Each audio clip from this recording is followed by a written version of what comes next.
Welcome to Baylor Medical Center at Trophy Club. We have created this joint wellness presentation for you and your family to assist in informing everyone on the process of preparing for your surgery, your stay here in the hospital, and preparing you for discharge home. Prior to your procedure, there are some preparations that you will need to make. Make a list of any questions you may have, also any appointments that you may have. Gather a list of your medications because we will be asking for this information during your pre-admission appointment.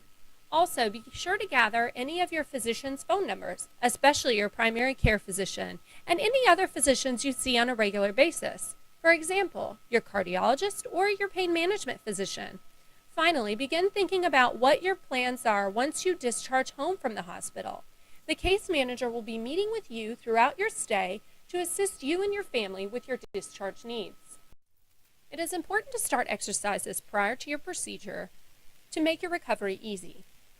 The ankle pumps may be performed laying flat in a bed or in a recliner. You will move your ankles towards, then away from your body. Quadricep sets may be performed flat in the bed or in a recliner. You will tighten the muscle on the top of your thighs by pushing the back of your knees down into the bed. Hold for 5 to 10 seconds and then relax. Glute sets may be performed flat or in a recliner. Tighten the buttock muscles together. Hold for 5 to 10 seconds and then relax.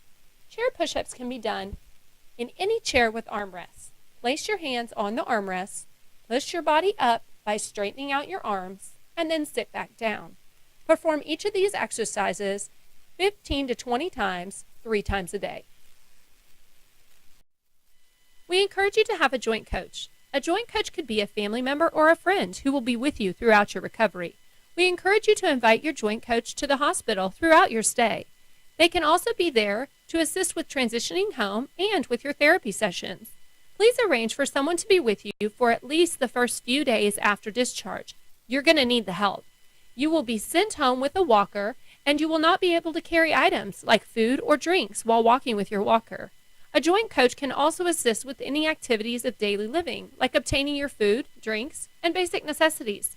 They can also help with any transportation needs. Prior to your surgery, you will either go to your primary care physician or come into the hospital for testing. If you come into the hospital for testing, we will be taking your labs, performing an EKG if needed, and take x-rays. You will also be meeting with a nurse to go over your past medical history. Be sure to bring that list of physicians with their phone numbers along with your medications you're currently taking that contain the strengths and doses. If you do not come into our hospital for testing, we will be calling you within a week of your scheduled surgery date to review those medical questions, obtaining your physician phone numbers, and reviewing the medications that you're currently taking. We encourage all patients to stop smoking prior to their joint replacement. By not smoking during your recovery, you can improve your healing of the new joint. Those patients who do smoke have a higher risk for complications such as blood clots, low blood count, heart problems, and kidney failure. Studies show patients who smoked throughout the recovery had a 10% failure rate versus those who did not smoke. When preparing for your hospital stay, be sure to pack your bags and bring the following: a few change of clothes. We recommend loose-fitting shorts or pants, t-shirts, nightgowns, socks, and walking shoes. Bring your basic toiletry needs, for example, your toothbrush, toothpaste, and hairbrush. Any equipment that you may need while you're here, your CPAP or BiPAP, and your rolling walker. If you do not have a rolling walker, we will provide you with one. Please bring all your medications in the original bottles. Do not bring any of your narcotics, vitamins, herbs, or over-the-counter medications. Your medications will be sent to the pharmacy for verification, so it is important to bring your pills in their original bottles.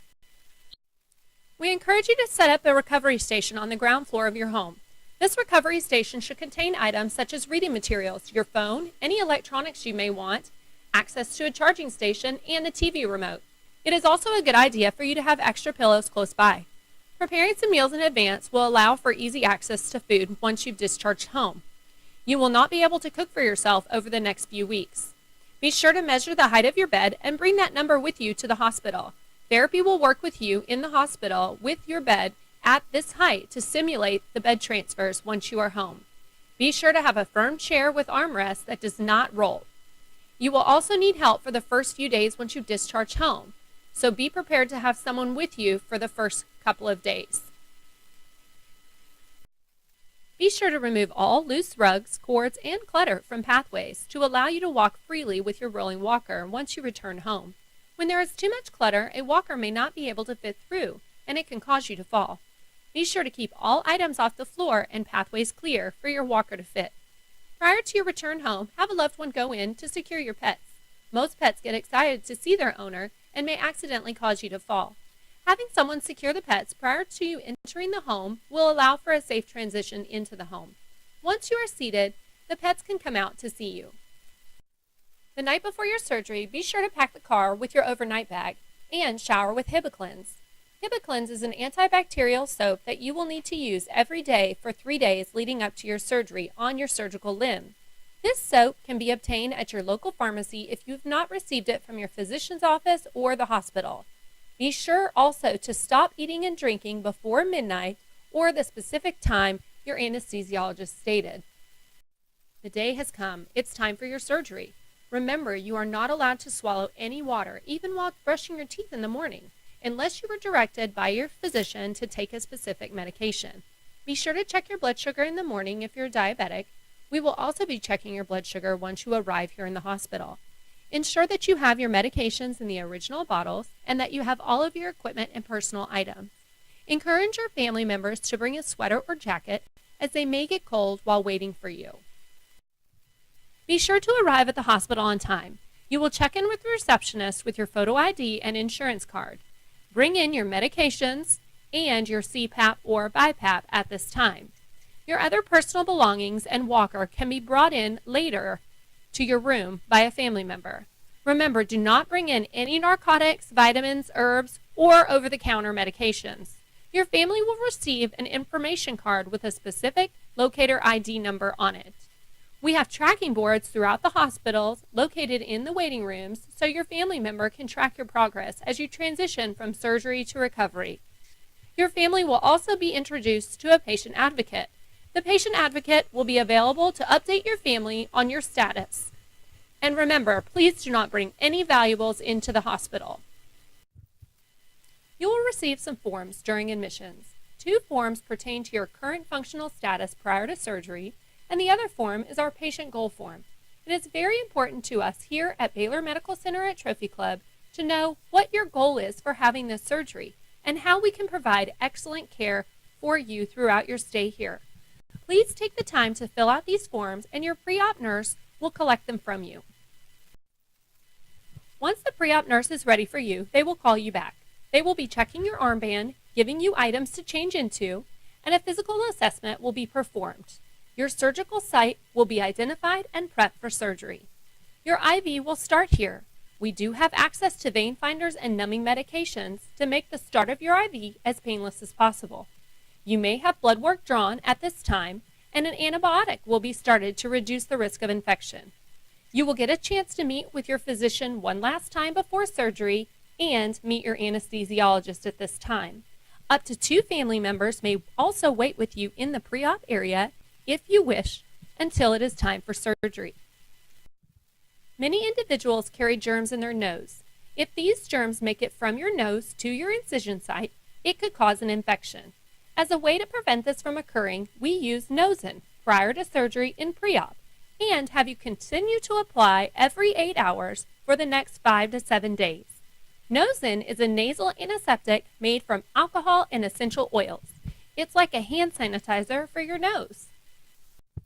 Finally, before your procedure begins, you will be involved in a timeout. During this timeout, you will be asked what surgery you are having and which leg. Each member of your surgical team will verify and your surgeon will mark the correct site. Once the timeout is complete, you will head off to the surgery suite. You may or may not remember the transition into the surgical suite. If you are awake, you will see a sterile suite with bright lights and people in gowns and masks. They will assist you in getting onto the surgical table, and then the anesthesiologist will put you to sleep. When your surgery is over, you will awake in the recovery room. They will be monitoring your vital signs and they will take x-rays. If you are having a knee replacement and your physician has ordered a CPM or continuous passive motion device, it will be placed on your knee. Our patient advocate will be updating your family that you have made it to the recovery room. Your family will get a chance to talk to the surgeon, and you will stay in the recovery room for 1 to 2 hours. Your family is not allowed to visit you in the recovery room. After 1 to 2 hours that you spend in the recovery room, you will be reunited with your family up on the post-surgical unit. When you awake in the recovery room, you may have some of these items on you: oxygen tubing in your nose and an oxygen monitor that will be attached to your finger. If your surgeon uses a catheter, you will awake with a catheter to assist in draining your bladder. TED hose will be placed if your surgeon orders to assist with blood clot prevention. An on-cue ball is a ball with medication that will be placed at or near the incision site to assist with pain control if your physician orders. You may have a drain to drain any excess blood, and air pumps may be on your legs to prevent blood clots. If you have had a hip replacement, you will have a hip abduction pillow strapped to your legs when you wake up in the recovery room to prevent you from crossing your legs. Ice is an important part of your recovery. Some physicians order a cold therapy unit. If your physician did not order a cold therapy unit, you will have ice packs placed on your surgical site. It is a good idea to obtain some gel packs prior to your surgery to have them available once you discharge home. Once you are ready, you will transfer to the post-surgical unit, where you will be reunited with your family. Multiple staff members will come into your room to get you settled in your new room. One will be your nurse for the day, one a respiratory therapist, and one tech. If you arrive to the floor early enough in the day, you will be seen by a physical therapist. You will be attempting to get up and walk on the new joint on the same day. Early mobility prevents blood clots and pneumonia. You will continue to receive 3 rounds of antibiotics to prevent any sort of infection, and an internal medicine physician will be consulted to follow your care throughout your stay. Respiratory therapists will begin instructing you on the use of an incentive spirometer. It is very important to use this 10 times every hour. The incentive spirometer will assist with opening up your lungs and getting out any fluid that may have collected during surgery. This will assist in preventing pneumonia after surgery. The respiratory therapist will continue to make rounds on you throughout your stay during the day and night. Each room will have a communication board. This board keeps you informed on who your nurse, tech, physical therapist, and physicians are. The board will be updated at least every shift, or when a new staff member comes on board that will be taking care of you. Also on this board will be your goal that you told us in the pre-op area. It will be placed on the board along with any other daily goals that you are trying to meet. Finally, your medications that are due next will be up on the board so everyone can stay on top of your pain. Hand hygiene is very important to us here at the hospital. Hand hygiene can be performed by washing hands or using alcohol. Everyone should be performing hand hygiene. This includes doctors, nurses, techs, therapists, dietary, and family members. If you feel like we have forgotten, please feel free to remind us. In addition, you will have a small bottle of Purell at your bedside to allow you to perform hand hygiene as well. Remember, hand hygiene is the best way to prevent infection. As a reminder, you will be using Nosen up on the floor every 8 hours for 5 to 7 days to reduce the risk of infection. Encourage your family members to also use the hand sanitizer stations located throughout the hospital. Also, if your visitors or family members are sick, please encourage them to stay home until they are well. Managing your pain is very important to us. Although you will have some pain after surgery, your nurses, surgeons, and internal medicine physician will work with you to control your pain so you can participate with physical therapy. We have multiple options to control your pain that your surgeon can order. They are IV medications that go directly into your IV, pain pills, and, if ordered by your physician, an on-cue pain ball. If you are currently being seen by a pain management physician, be sure to let your surgeon and your nurses know prior to your procedure.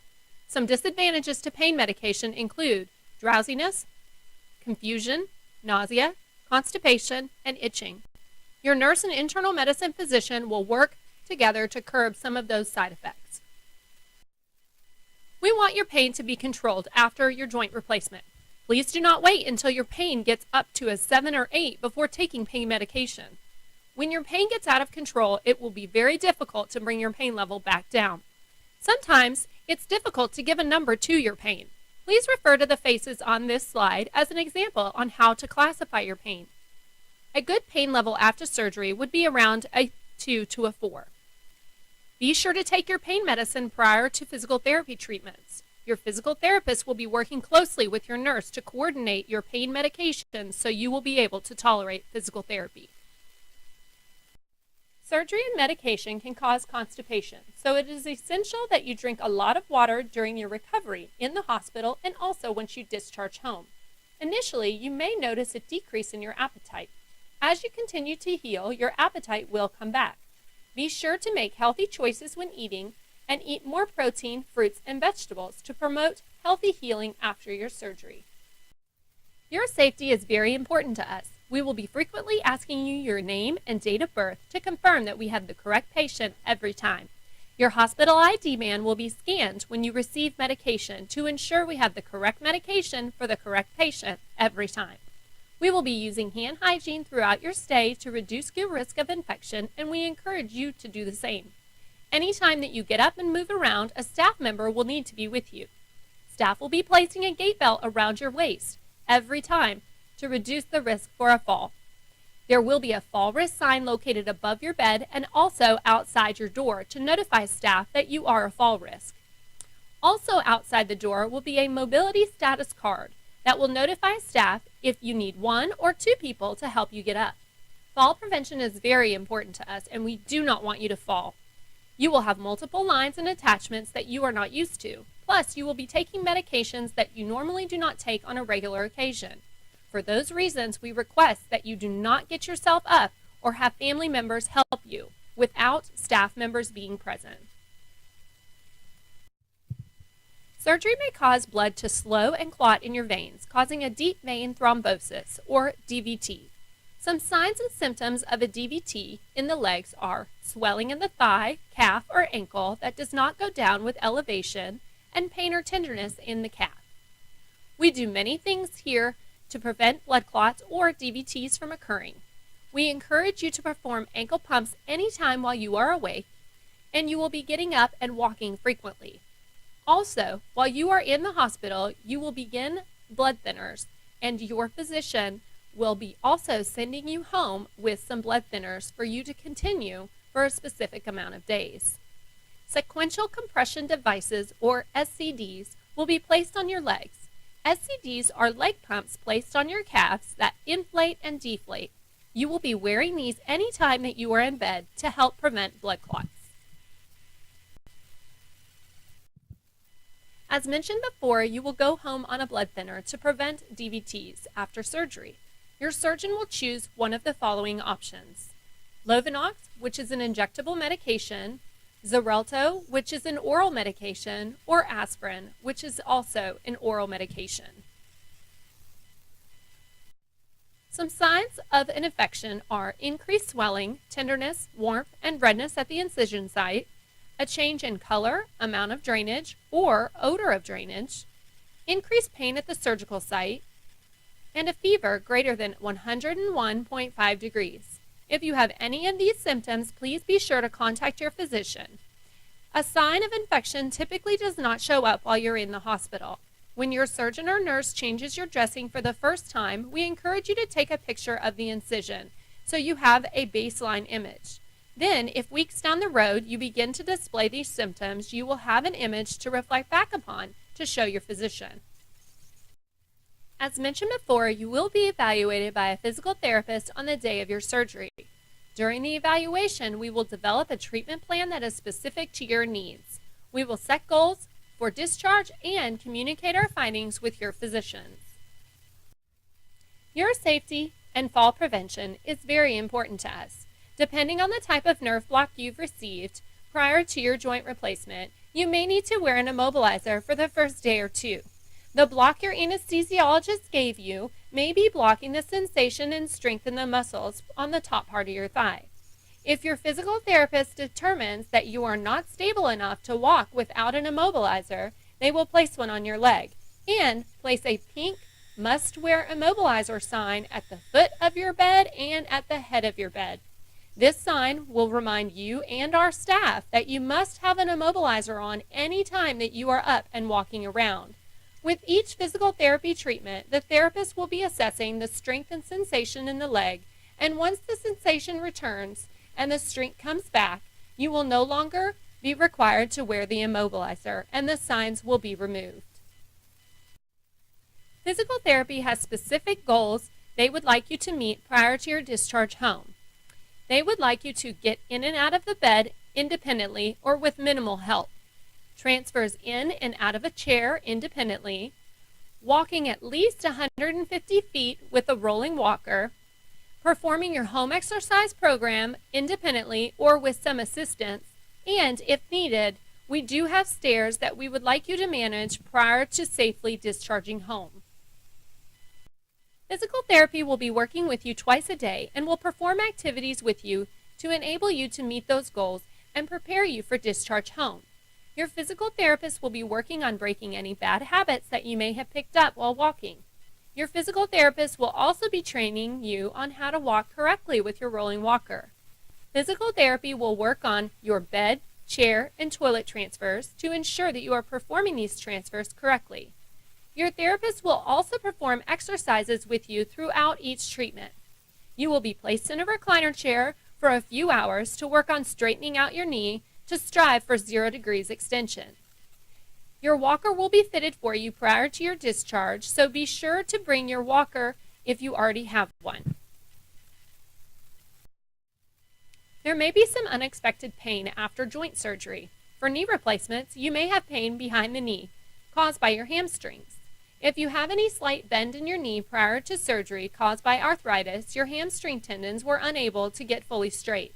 Once the arthritis is removed and replaced with a smooth new joint, you may have some discomfort in the hamstrings temporarily until they stretch back out to their original position. Some patients may also have upper thigh pain due to the tourniquet that was placed on your upper thigh during surgery to prevent blood loss. For hip replacements, you may have some referred pain down the thigh and even in the knee. Sometimes the knee pain does not show up until after you have discharged home from the hospital. Depending on the type of approach your surgeon used for your hip replacement, you will either have posterior or anterior lateral hip precautions. Your physician and physical therapist will be reviewing specific hip precautions with you while you are here in the hospital. It is important to adhere to the hip precautions after surgery. If you do not, it can cause your hip to dislocate. When it comes to a posterior hip precaution, you will no longer be able to cross your legs, bend your hip past 90 degrees, or turn your feet inward. You will need to adhere to these precautions until your surgeon clears you. For those patients who have an anterior lateral approach hip replacement, your precautions are not crossing your legs in a figure 4, not moving your surgical leg backwards, and not turning your surgical leg or toes outward. If you've had a knee replacement, it's very important that you do not place anything underneath the knee. Do not place pillows behind the knee at any time. If you have an adjustable bed at home, be sure the knee portion is locked out and does not bend. Likewise, in the hospital, we will be locking out the leg portion of your bed to ensure that your knee does not stay in a bent position. As a reminder, getting the knee straight initially is more important than bending. If your knee does not get to 0 degrees extension, you may continue to still have a limp. Prior to your discharge home, we will make sure you have all necessary medical equipment. All patients who are discharged home will need a rolling walker. The rolling walker you will need is pictured in this slide. Some patients have a rollator, which is a 4-wheeled rolling walker with a seat. You will not be able to use this walker initially. If ordered by your physician, you will go home with a CPM or continuous passive motion machine. For those patients who have had a hip replacement, you may benefit from a hip kit, which enables you to perform activities of daily living while still keeping with your hip precautions. Hip kits are not covered by insurance and can be purchased ahead of time online at a durable medical equipment store or at the hospital. The day after surgery is considered post-op day 1. In the morning, your nurse will begin their assessment and pass out morning medications. Your tech will be coming in and getting you cleaned up for the day. You may also change into your clothes at this time if you would like. Your catheter will come out today if you had one, and the nurse will be working closely with therapy to schedule your pain medications prior to your therapy treatments. During your therapy treatments, you will be assisted up and walk in the room or halls. You may be transferred into a chair, and your therapist will perform exercises with you. You will be working towards those goals that you set during your evaluation. If you have met the goals by post-op day 1 and your surgeon and internal medicine physician clears you, you will be ready for discharge and you may go home today. If you're not quite ready for discharge, you will stay another night with us and do the same thing all over again. The nurses will come in to do their assessment during each change in their shift. And on post-op day 2, your drains and on-cue ball may be removed at this time. Your home health arrangements will be finalized by this day, and all medical equipment that was ordered will be delivered to you here at the hospital. You will continue to work with physical therapy 2 times a day until you have met your goals, and until your surgeon and internal medicine physician has cleared you for discharge. A few last words when it comes to therapy. Over the next few weeks, you will continue to set goals with your physician and physical therapist to continue to progress towards improving your strength, range of motion, and return to independence. Remember to maintain a healthy diet and stay compliant with your physical therapy. Remember that you are in control of your own progress. A case manager will be meeting with you on either the day of surgery or the morning of post-op day 1. They will be inquiring on what your needs for equipment may be, and be sure to order any equipment that you may need for discharge home. Some patients will be receiving information from their insurance company that states they've been approved for 1 day. Rest assured, case management will be working closely with your insurance company and will be sending clinical information daily, updating your insurance company on your medical necessity. On the flip side, some insurances will send a letter stating you've been approved for 5 days. This is the maximum amount that your insurance will pay for you to stay in the hospital. However, you will be discharged if you no longer have a medical need to be in the hospital. Our typical length of stay is 1 to 2 days in the hospital. If home health has not been set up already by your physician's office, case management will be working with you and your insurance company to find a home health company that is in your area and in network with your insurance. Most patients will discharge home with home health for 2 weeks or more. Some patients can discharge straight to outpatient therapy while other patients are not quite ready to discharge home, or there is no one at home to assist the patient. For those patients, case management will assist placing patients in a rehab or skilled nursing facility. The type of facility you may discharge to depends on your preference and what your insurance benefits are. It is always a patient's choice of where to go when it comes to home health, outpatient therapy, rehab, or skilled nursing facilities. So if you have used a company you like or you know of one you would like to use, be sure to notify case management. If you have any questions from this presentation, please be sure to contact Julie Davis at 817-837-4633. Or you can send her an email at juldavis@uspi.com. Thank you for watching the Joint Education presentation. We at Baylor Medical Center at Trophy Club look forward to serving you.